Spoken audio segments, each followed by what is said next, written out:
Parts are back on the 1978 Toyota pickup and up in the air, which is cool. Supported on the frame. Cab bolted in, so you see the cab mounts everywhere, which is pretty awesome. All those are looking pretty good.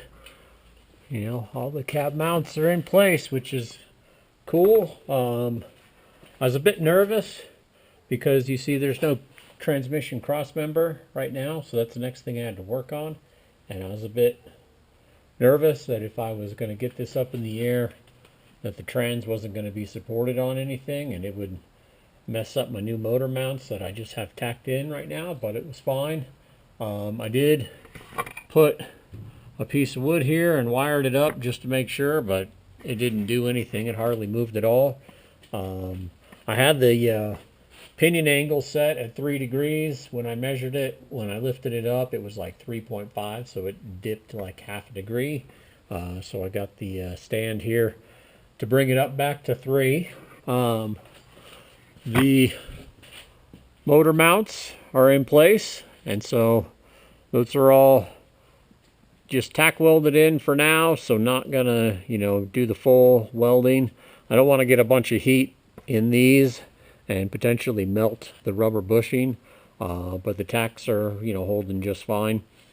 Got both sides done, and then these were all my shims that I had in place in order to get it there. I'm just leaving all that stuff for now so I can, get all the trans cross member in and everything. But when I take the engine back out of this, take the motor mounts off, I'll weld all those things in and I should be good. Pan clearance for the notch is good, so I got like maybe 3/8 or so, not quite half an inch, a pan clearance there. A notch definitely was needed. I mean, as far as you can see, like this pan goes at like an angle upwards, and so certainly was going to need to get that C-notch in there. Haven't finished welded this piece of angle that's on the bottom, and so while I got it up in the air, I'll clean that up and get some more weld on this. I probably won't seam weld across the whole thing. I just don't want to get that much heat in there. If you remember, on the inside, I got like the ribbing and all that other stuff to support the structure. And then I painted the inside. And so I don't want to get a whole ton of heat up in here and just boil all the paint that's on there. So I'll probably get a few more little beads on here, like in between where these tacks are at, in order to, make sure that stays on there real good. But I don't want to completely get a full seam weld across the whole thing, because it would get so much heat that all that paint would get ruined. So at one point, when this thing's closer to getting paint, like I'll clean all that stuff up and I'll need buckets of seam sealer, and this will just be yet another place that needs to get some seam seal on it. So as far as the transmission cross member that I'm working on, so I got to looking around at all the pieces, parts I have, looking at like the size of the frame and the current cross member. So the new cross member I put in is 3/16. Everything is 3/16 on that. Got to looking at some of the original cross member mounts, and these are 1/8. And then the inside part of the frame that's boxed is 16 gauge, and then the outside is 1/8. And so this is 16 here and then 1/8 on the outside. So then just, looking through, what my needs are going to be for all of this. I don't have anything to bolt to this cross member. So the front member is where the A-arms and everything bolt to. This just keeps the back of the transmission, in place, and drive shaft and all that other stuff. So there's no real load on this other than, obviously the torque load of, spinning the drive shaft and everything. But like, as far as other things like frame bracing or anything like that, it doesn't serve that purpose. So you can see if we go back a little bit, there is some existing frame bracing that's welded in. There was the existing cross member for the original transmission that was in here that was bolted in. That, like I said, this is 8th. I must have thrown away the cross member, which is sort of a bonehead move. I looked everywhere, and it must have just ended up in the one of the scrap runs that I did. I probably couldn't have used it because if you look to see where this mounts on the frame, it'd come right in this middle area, and there's not really anywhere that I could have like finagled a mount or something. I think this center section's cast. I wouldn't ever want to weld on that, and then this is aluminum on the front and rear of the transmission, and so I'm not welding on that either. The existing mounts from this is the W58 transmission, are here, and so I probably couldn't have used it anyway, but I would have liked to have it to know like dimensions and size and all that other stuff, and I probably could have like cut it and made it work, and now I just have to start from scratch, which whatever. I mean, it doesn't, like I said, it's just holding the rear of the transmission up, and so it's not like a super critical piece. And I got some decent size tubing, so I'm not too worried about that. So got to get that squared away. If we look at the angle from the rear leading into the rear of the pumpkin, you know, I do think the transmission needs to go that way, like just a little tiny bit. So when I work on the mount, I'm going to see if I can loosen the motor mounts that I have on the front. They're slotted, and so I hopefully can just, you know, shift it just a smidge in order to get the transmission to slide over. You know, not, it ain't much at all. It's probably like a quarter or something, but I do think that I need to get it pointed that way just a little bit. And so I'll, you know, when I make the mount, I'll work on that. As far as materials, so I got, you know, all kinds of tubing and everything. So this is 1/8 wall, 1 3/4 square tubing. This is what I'm likely going to use. This is 3/16, which is the same as the front cross member, but it's just angle, and so I feel better about using the tube. My plan that I have is that I'll take a piece of flat bar and I'll get it welded to the bottom here. So I'll just weld like a piece of flat bar here, and then I'll put the box tube on top of it so it has something to set on, and then I'll sleeve it, and I'll put a nut and a washer, and then that 1 3/4 tube will sit right here, and then it'll go across, and then it'll do the same thing on the other side. When I measured from like where the frame was up into where this mount is, it's like 2 3/4 away from the bottom of the frame.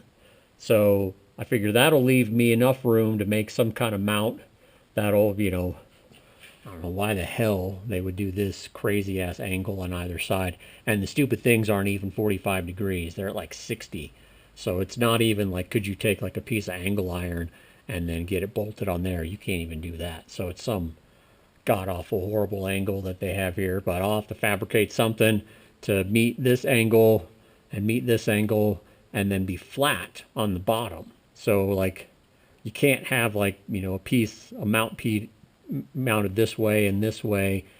It needs to be flat, and so then you have some sort of, you know, surface that you can bolt it to.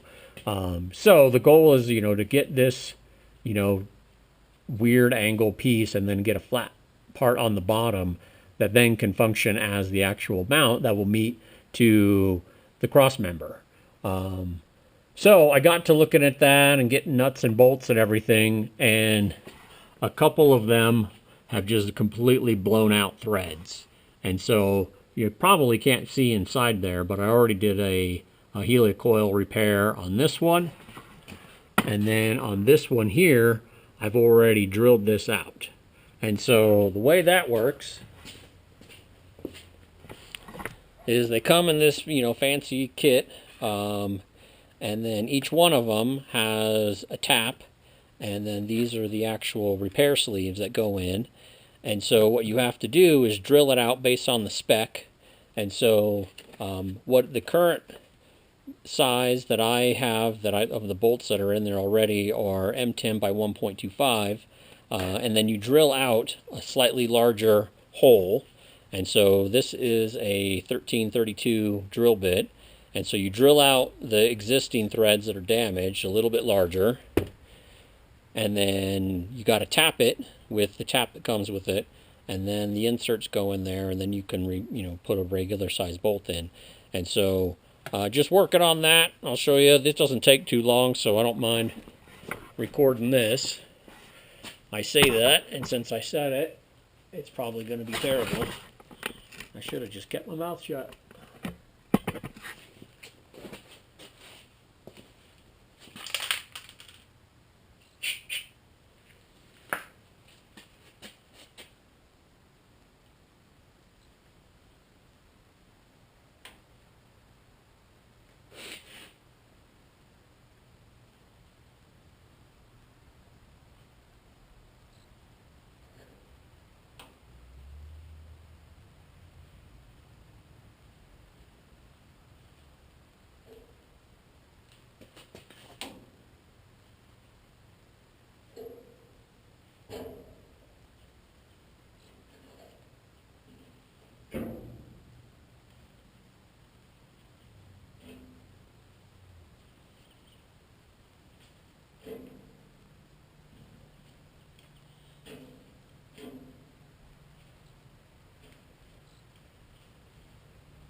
So this is aluminum, and that makes it pretty easy to tap.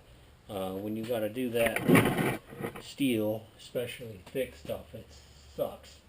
And you got to get that tap in there straight, because if you don't, it's going to be awful. And so aluminum's not too bad, but doing it on steel sucks. So the HeliCoil gets put inside of here, and then this gets threaded, and so it has starter threads on that side to make sure that this spins in there properly.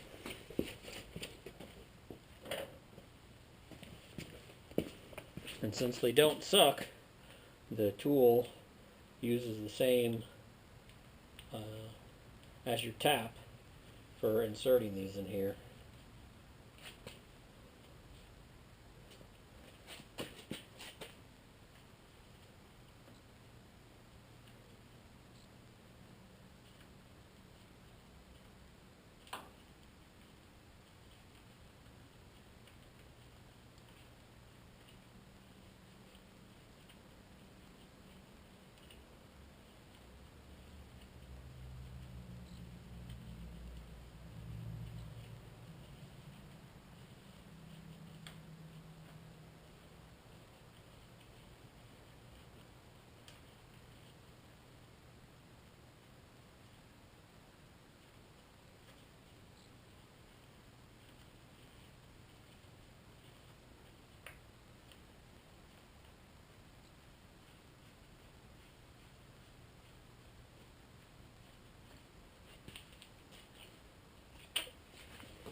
And when you do those, ideally, you seat them all the way to the bottom of the hole, and then they have to go inset a little bit, you know, like an 1/8 inch or so. And then you should be able to just thread in your regular bolt that you would use for everything else, as though this was never the disaster that it was. So them are super handy. Like I said, they work great in aluminum. When those get galled up, you just drill them out, put in a new one. They're even removable.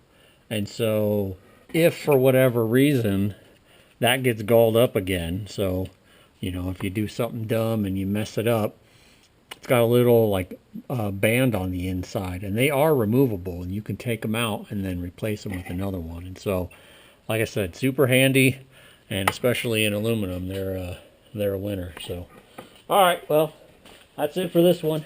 Catch you later.